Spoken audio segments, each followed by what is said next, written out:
you did to me made me see myself something different. Though I try to talk sense to myself, but I just won't listen. Won't you go away, turn yourself in, you're no good at confession. Before the image that you burn me in tries to teach you a lesson. What you did to me made me see myself something awful.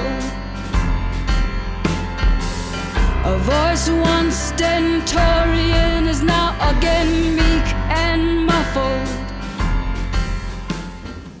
Hi, welcome to Hedge Gallery. I am here today with our artist, our current exhibiting artist, Katie Richards, and we're going to be discussing her show with artist Nikki Woods and gallery director of Reinberger Gallery. So thank you for joining us, Nikki. Thank you for having me. I'm really excited to be here. Appreciate it.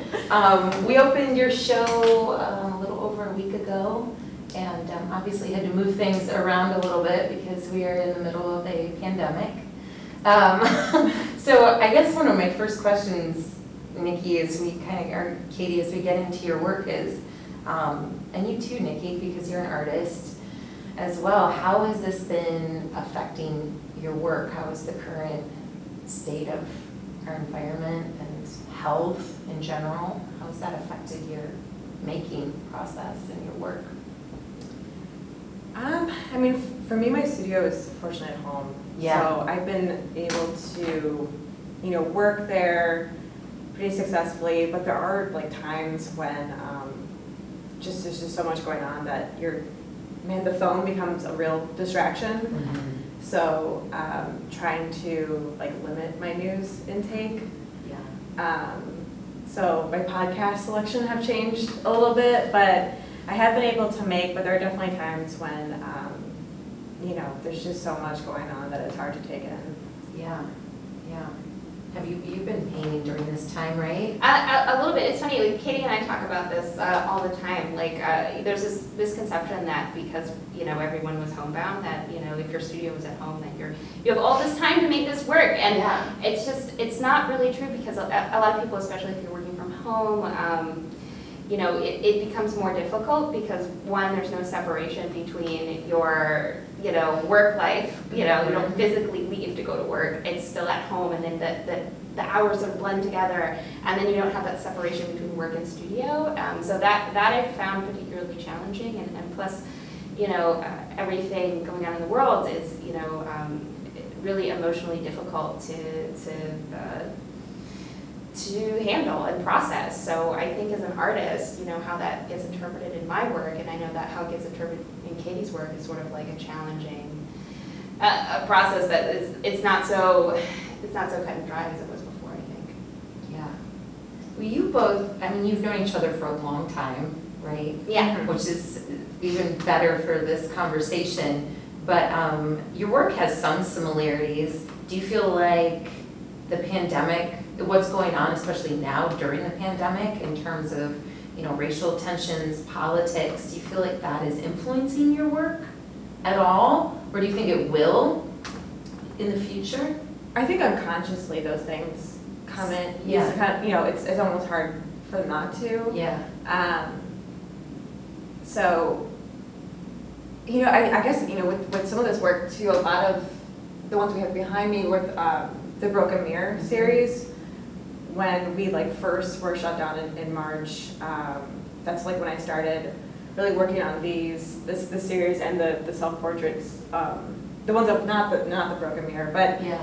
just because we had this time to, it was like a weird headspace, right? So you're shut in and you're starting to,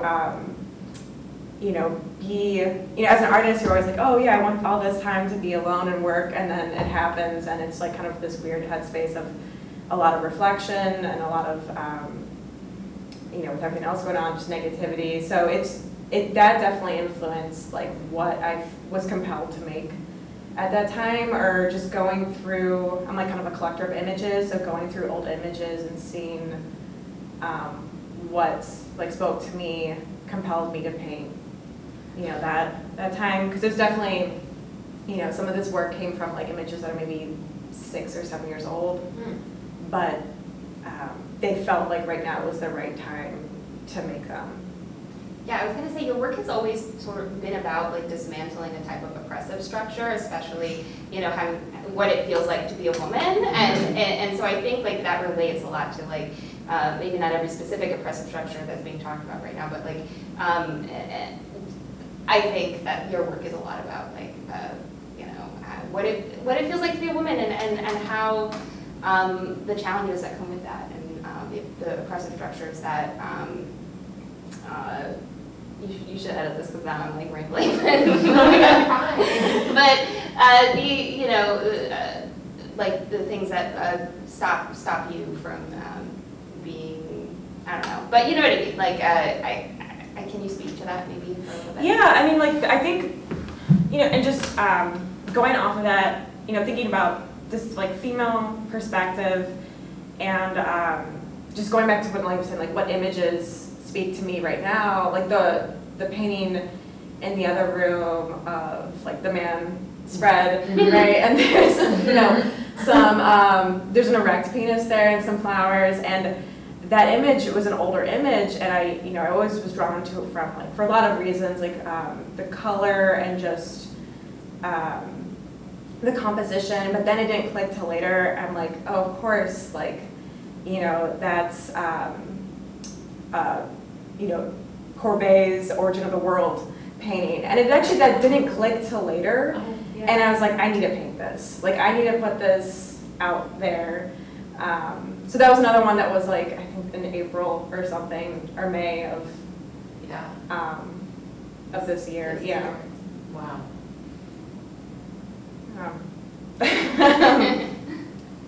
But I don't know, did that kind of speak to what you were talking about? But I guess I just like putting in my perspective and what I think is beautiful, which is, it's the real body or the authentic body with like the cracks and bumps, and that kind of material sense, not denying that materiality. And I think especially now, like where like we're really living on screens more too, it's like I really need that connection to something physical, which is like an act of painting too. It's like you're moving this material around. So like there were times that like I really, I was really upset with, the spraying, and then like I needed to dive into the work and make, and then there are other times where, you kind of need to step away. But it's just been like kind of an up and down roller coaster, which I feel like most people could probably relate to. It's like, we'll see how tomorrow goes, or 6 hours. Right. Yeah. Right. Well, in your statement, you talk about the work being really pro-physicality. And I know that has a lot to do with the texture of the paint, being wet to wet. But I also know that it has a lot to do with touching and sexuality and intimacy, but also removing shame. I don't know if do you want to touch on that word? Because I don't think pro-physicality is something we think about a lot when we make art about the human body. It's more about representation. Yeah. It is about touching and that kind of thing. Yeah, so I really want to get that sensual quality across with both the paint and also the imagery.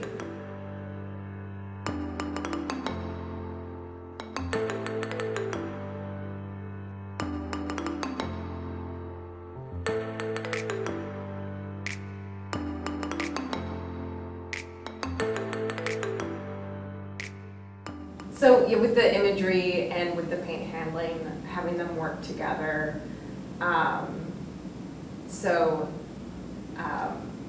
Yeah, kind of invoke that sense of touch. And so, when I'm painting, I always talk about like working wet to wet and how you can really see up close, really the evidence of the mark making, how it all smushes and works together. And then, with the imagery, again, something so sensual like the mouth, where it's that whole series dealing with this orifice is where we take in the world, we use it for communication, It's really, primal, Mhm. Freudian. And now it seems like a weird thing to say. I know, 'cause you can't see anyone else. I was actually just thinking about that because I wanted to wear lipstick and I was like, oh, I can't because I have this I know. mask and I come off and it looks Lipstick like is so a- foreign now, it's like, why even bother? So I especially love these, Yeah. because they remind me of like that intensity of like being a female and doing your makeup and like that, how we have that opportunity to, anyone that does makeup, whatever gender you identify with now, it's like you have that ability to stand out and make an impression or change your look and how people respond to you and react to you. And I feel now that we cover up this part of our face, it's kind of difficult to communicate a lot of emotion and a lot of the one-on-one, the deep social interaction that we don't get anymore. Totally. I mean, we see the eyes, but it's different because I think we kind of took for granted how much the mouth shows. I mean, other than the grin too, but you can tell when someone's like getting a little like pissed or something. Right. Or that just the tension that's there. Yeah. Yeah. So yeah, smiles. Smiles, I love it. We talked a little bit about the mouth. Is there anything else that made you decide to zoom in on different parts of the human body so intensely? I mean, these are severely cropped images. Is there something that led you to do that? The first one, I mean, I did a lot of the mouths were earlier from like 2 years ago. The first one where I really zoomed in was actually the nipple paintings. And, it was something that it was, I think the male nipple was first and the female nipple was after, but, just thinking about like, with the female nipple, how it's like controversial, like a controversial area of the body, but it's just at the same, And the male nipple's not at all. right, it's something that, I'm interested in looking at something that can be deemed like so sexual, but really it's just this kind of, this organ or just this area of skin. And when you zoom in so closely and you see all like the little bumps and the hairs, at the same time I don't want a clinical lens, but it's just more like a, we're really just dealing with like, how does that feel? Like what is the tactility of that? What's interesting to me is that some of them are like those close-up zooms that almost seem like they're like an anatomical study, and other ones have this sort of weird it was like sexy, dirty sexiness about it. Like there's the one, I'm thinking specifically of the painting of the girl's breast with the daddy tattoo. I mean, even the lighting, it seems like it's got like a photo flash to it, like it's like a sext or something. So I think I really enjoy that. Autonomy. I like this. I mean, the way we read bodies is complex because we put a lot on them. Like we don't read, it's like where. Like that one especially, like again with the tattoo, there is a sexiness with that painting, but it also says, daddy's girl. So it's just kind of this flip-flop of like, again, that model got that tattoo because her dad did pass away. So it is something that's like personal and like, she got it in an intimate spot, but then the way we relate it to like a voluptuous breast. So it's just, I just think I'm interested like how we read the body and like how it is complicated and within like what context. So like zooming in how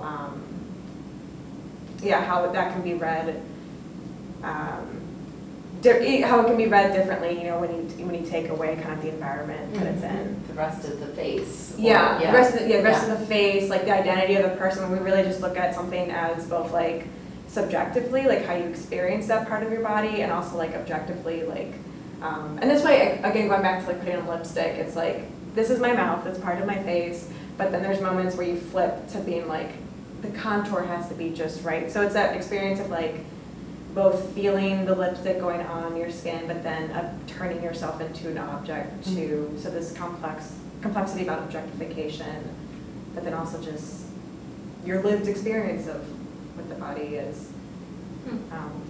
Well, like, one of the things that fascinates me about these as well is, like, some of them are clearly you, like, they're self-portraits. I mean, obviously, that's your mouth. I mean, I'm so familiar with it because I see it all the time, but you know, that's your gap. That's Katie's gap, gap grid. And, you know, and then these are obviously you in the shattered mirror pictures, but then you also have images of other people. So there's this, like, self-portrait, portrait thing happening, like, and then I'm interested in, like, what story does that tell? Like, are you telling us, what are you telling us about yourself, and what are you telling us about your subjects? Like, I find that interesting. Yeah, man, I don't even know how to answer that question. I mean, yeah, with all of them, I guess they, you know, it is dealing with some, you know, some closeness, some intimate perspective. But I guess I use my, you know, myself or other people that I feel comfortable, you know, asking them to pose for me, right? There has to be like kind of that area of like, that I know you pretty well, that because I don't like to be like pose someone because there's like a weird power dynamic with that, but I guess, you know, trying to use myself, because I have, you know, it's the easiest. You're right there. I'm right there. Yeah. So much to work.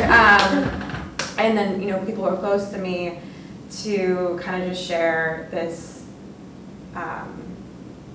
share this vulnerability that we all have, you know, that, like, I like when people can relate to it with thinking about someone they're close to, right? Because these are, again, like this zooming in, it kind of implies this closeness, that you are right up next to this mouth, right up next to these hands, that you would even pay attention to those small moments.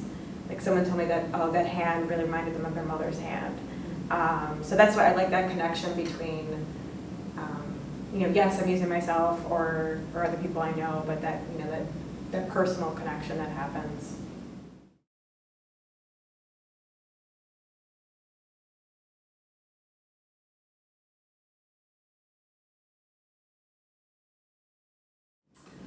So Katie, you work strictly with oil paints, correct? I know you dabbled in some printmaking at Ping Pong Press last spring, or? Yeah. Yeah, I loved that work. But primarily, you're working in oils, and you're teaching oil painting at Kent State University right now, which is probably very interesting. But do you want to touch on just your studio practice? I know, you know, you use a lot of different colors and mediums in this work. Can you touch on that at all? Yeah, absolutely. So, with the color, I spend a lot of time mixing my palette before I get started. Most of all the work, there's a few on canvas or canvas stretch over panel, but I really like working on panel the most. And it's because it's just that more of that rigid surface, you can move the paint around. I work wet into wet with, as far as mediums, I like just adding a little bit that will aid in the flow and also slow down the drying time. So I like working with, actually sort of like sand oil. Usually it's sand oil, and then lately I've been getting really into Gamblin solvent-free gel. It's just, I love that it's so good. Yeah, it moves really nicely. Really nice, especially like I had to do it with like, you know, any larger ones, because again, sand oil has just that different consistency. It's like honey, so it doesn't move as much, but you've got that really nice glossiness to it. But yeah, again, you know, really like working with these, I just, you know, love the materiality of paint. So with this work, because I'm working with what I do try to, doesn't always work that way, but like I try to knock these out within like 5 days. Okay. Because I'm trying to work where, you know, I spend a lot of time mixing my paint where I have enough, and it's kind of like a marathon painting where I'm just trying to get as much as I can, and then, you know, cover the whole surface. And once you get the surface covered, that's like when the real pain happens, when you're pushing, you know, the values around and starting to build up the texture. And again, that's in like the ideal situation. It doesn't always work that way. Sometimes it is a little bit more of a few weeks to just build it up. but yeah, is there That's any what other answers it, yeah. material questions? Yeah. Well, what kind of paint do you use? Do you use Gamblin or do you use like Winsor Newton? Or? I like Gamblin. I really like Winsor Newton's, specifically their cadmium yellow deep, because it's like this egg yolk color. I like the cadmium lemon yellow is like my new Oh, favorite. So good. And I also like my palette is pretty. I really pared it down. I always think like less is more. I was about to say that they've become like really. They have this great effect when you look at everything together because the palettes you can tell are a limited palette in some ways, and so it's like it has this great rhythm when you look at it as like zoom out as a whole for the show. Yeah. Yeah, and there's like this nice. I don't know if it's because of the panel and that like it being a treated panel, like it has this great like almost gritty texture to the color. I don't know. Does that make sense? It's sort of like. Well, I think what it does with the panel, it's like the brush strokes really lay on top. Yeah. So you really see the evidence of just the mark. Like this one is panel, but it's the canvas is stretched over the larger one. So I feel like the marks are a little bit more absorbed in. Yeah. But because on the wood, right, like the wood and the gesso, it really does lay more on top. So I feel like there is more of that. And then whenever I put another brush stroke on top, you do get that gritty. Because I'm using, quite a bit of paint too, so it's just like kind of building up more of that surface. Like especially that one behind you where like from afar it looks very like photographic, but up close, Right. like that one is like probably some of the grittiest, especially by the lips. Oh my gosh, yeah. The texture on that piece is incredible. You don't get that From afar, right? yeah. Do you intend for these to be as photorealistic as some of them appear? They're not all that way, but some of them have an incredible, like almost photorealism aspect to them. Or does that just happen? I mean, some I try to really push and try to get that illusion, and others I want it just to be a little bit more, gesture a little bit more about the immediacy of the mark. Yeah. I mean, that one I was kind of curious to see how far I could push it, especially because I picked, the imagery itself is like that iridescent lip gloss.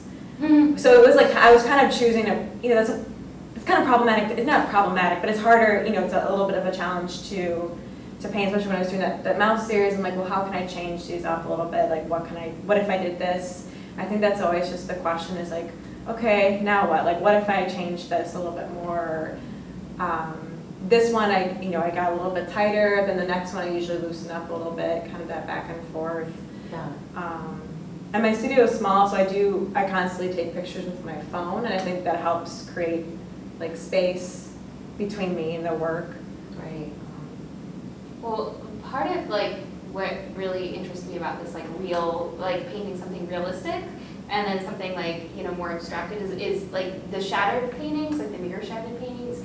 They kind of like are this form of an abstracted body, so it's like an abstract painting within this but painted realistically. So, and like I think we've had this conversation before where they kind of reminded me of the de Kooning women paintings, where it's like the jagged, like aggressive, depiction of a woman, but painted by you. Obviously the meaning is different, but I'm wondering what were you thinking when you were painting the shattered mirror pieces? There's how many, like 3 or 4 of them? Yeah. It was this like self-reflection, and it was also just kind of dealing with this illusion of self. Like, that you have these stories that you repeat to yourself, like this is who I am, or these events made me what I am today. But again, they're nothing more than really stories, and I think the more you start to investigate it, or like you realize that you're just kind of pieces of a part. It's just like I guess I was thinking about like this fragmented self, and that you have all these stories that equal whole, but it's still just an illusion. And I was interested too, just where like the broken mirror does kind of imply some sort of like violent act, even though by taking this picture I had to be like, I did break a mirror and I was like hovering over to photograph it, to paint it, but it was like the most delicate process, making sure I didn't get glass everywhere in my broken glass everywhere in my studio. I did get a little glass in my foot later, but that's okay. yeah, so I wanted to deal with this fragmentation, and I do, when you brought that up about, Women's de Kooning's women's series, I wasn't thinking about it, but of course, like, I think unconsciously I was. I've always was really, especially in undergrad, I was I like, know. I love, oh my gosh, de Kooning, right? The, abstract expressionism and, the mark, and there is such a violence to those paintings. I guess I was, again, thinking about this fragmentation of self, but there's an implied violence, but it's also like very delicate too. Well, and it's interesting to think about, like, there's this like literal representation of like abstraction and like a shattering and a violence, and then there's also like a little bit more subtle violences, I think, that happen in the series, right? Like, cropping in and of itself, like taking, like zooming in and taking a piece of someone's body, like absent the rest of the body, is sort of violent and weird too. You know what I mean? Like, just zooming in, it's an objectifying human being.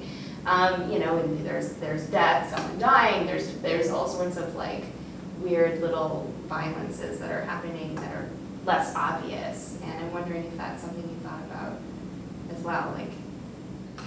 Well, I think it is really interesting. I mean, maybe like, it wasn't something that I may set off to do, but there is something about, I was thinking about this objectification, but trying to have like control over it, especially because the majority of the series started with using my own body.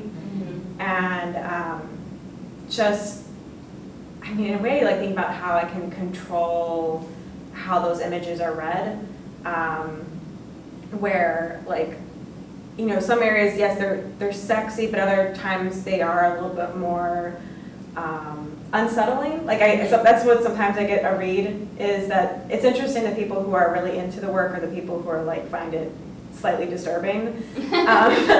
And maybe just, says a little bit about those people, but but it is about, like, it is, I think it's like, some of it is, again, going back to just the mouse, because I really did start a lot of this work, which is, even this face up here, it's like, there's this depiction of the female body as desirable and like luscious and sexy, but I really want to call, like, some of these are, maybe have some sexy undertones, but they're also influenced by like Ren and Stimpy close-up of like the mouth or the eye. I know exactly what you're talking about. Or like the reality of like, you look really good before you go out, but then when you come home, you're like a hot mess.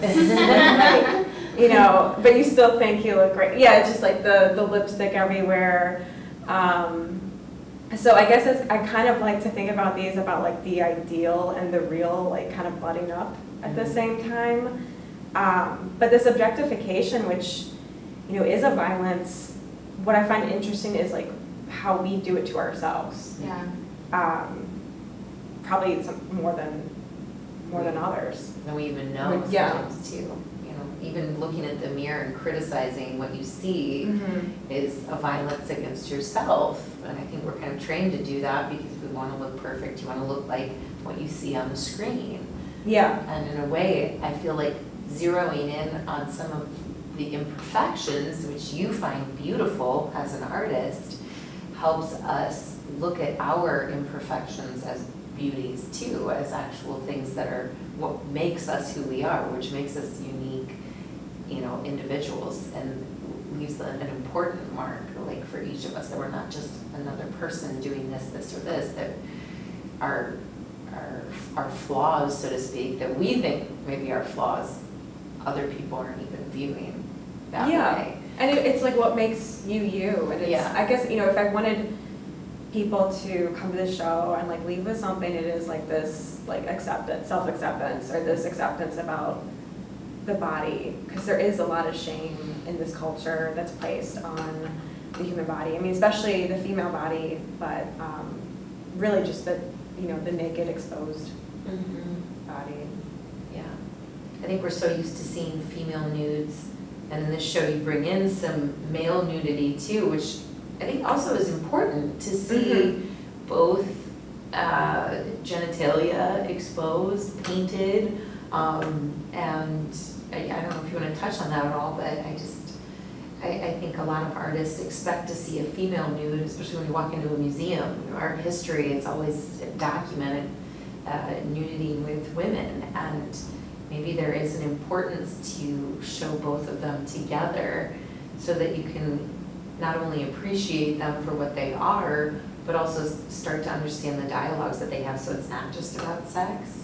Yeah, and it talks about like who are these paintings for, like who's the audience, where like it was assumed that it would be, you know, a white male looking at these nudes, at history of that, where yeah, with the male nude that I did, specifically the one with the erect penis, and that's something too you don't really see. Like if you do see a male nude, you know, they're flaccid, or there's, you know, it's relaxed, or it's a little bit hid. But I was trying to think about this. For me, it kind of seemed like a challenge, like how do you make it seem non-threatening? Because, I don't know, there's kind of this language or the history with that too, that the erect phallus is like aggressive, or it's just very like, it's like shocking, and it's like, but it's also just every day too, you know? Yeah. So I was trying to think, like that was, I think the challenge with that piece is like, how do I make this seem tender? A lot of these, to me, feel tender. They feel like there's an intimacy that, you know, sometimes is private, but sometimes is not. It's shared sometimes between two people, between partners, couples. So I think that is something that I hope people will take with them too, that there's this connection between bodies that obviously has been heavily restricted now when it comes to just basic social interaction. So my hope as the, you know, curator, as gallery director, that people come in here and they feel a newer appreciation for self and others, and that the body, it can be just presented as it is, that it doesn't have to be perfected, so to speak. So yeah, I mean, I hope that comes across too. Yeah. Because it is funny, like with this going on now, that we just, you know, think about how it would even take for granted certain just expressions of like, you know, hugging you goodbye, like when we leave, it's like that awkward, like, oh, okay. What do you do? And it also, like, I feel very fortunate that I have someone that I live with that I can be really close to. Yeah. Because that whole, like, you know, restricting touch is like a really, it negatively impacts, you know, not just you, like, mentally, but physically, right? Because you don't have that release of oxytocin and that connection that's so important. I don't know how you guys feel, but I feel like once everything gets back to, you know, normal again, I'm gonna feel like, how do I interact with someone? How do I? It's Same. I Yeah. know, it's I gonna know. feel really weird. It's gonna feel really weird. Yeah. I don't know. I imagine you in your studio when part of the reason why I think these are like intimate as well is like I imagine you in your studio with these like beautifully primed like canvases, like sitting in a chair with a tiny paintbrush, like like lovingly making these little jewels, like jewel-like paintings. Like, you know, it's an intimate act, it's a process. Absolutely. Yeah, I really get to study, like, the person Yeah. I'm looking at, all their little cracks.